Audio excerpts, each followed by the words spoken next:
A pair of Toronto police officers who face misconduct charges in the case of a missing woman from 2017 have had their charges dropped. Tess Richey's body was found by her mother in the Church and Wellesley area, just 40 meters from where she was reported missing 4 days earlier. Greg Ross is at Toronto Police Headquarters. Greg, what did we hear today?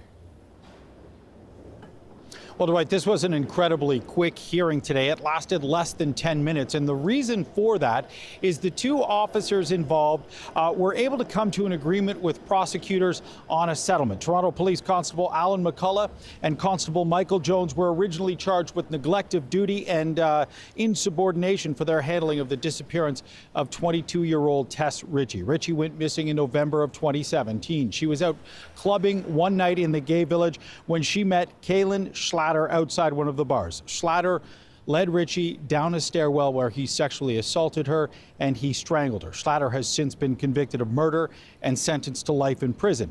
Richey had been missing for several days before her body was discovered by her mother in that same stairwell, and it was just steps from the location where she was last seen near Church and Wellesley.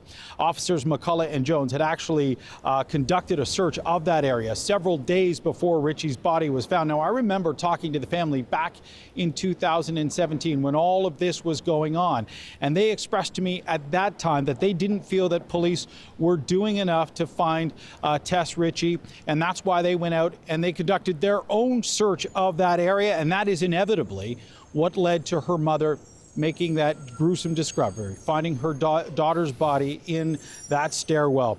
Today, Constables McCullough and Jones both agreed to accept responsibility for this. In turn, the charges against them were withdrawn in favor of a restorative approach to discipline. So that means they're going to be disciplined at the unit level, and both will be docked 40 hours of pay.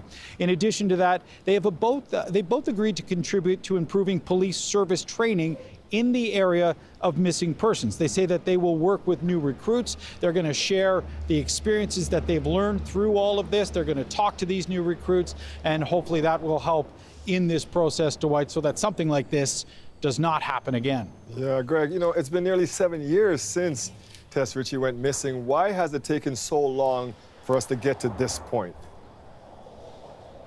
Yeah, this really has been dragging on. As you can imagine, very difficult for the family. And one of the reasons for this is that after Schlatter was convicted in 2020, he appealed that conviction. And earlier this year, the appeal was dismissed by the Ontario Court of Appeals, and that paved the way for this tribunal to resume and take place today. Now, after the hearing, I did briefly speak with Tess Richey's sister, Rachel Richey, and she told me today she had mixed emotions about all of this, and I asked her if she was able to give us a comment. She said she wanted to hold off. She wanted to go home. She wanted to talk to her family. She said that she wanted to make sure that if she was going to give a comment, that it represented everything that her family was feeling. So they're taking the afternoon to discuss this, to talk about how they feel about how things went in that tribunal today. And Dwight, we're hoping that we hear from the family a little later on. Yeah, I hope to hear from them too. Just a heartbreaking story, that mom finding her daughter like that. Greg Ross at Toronto Police Headquarters.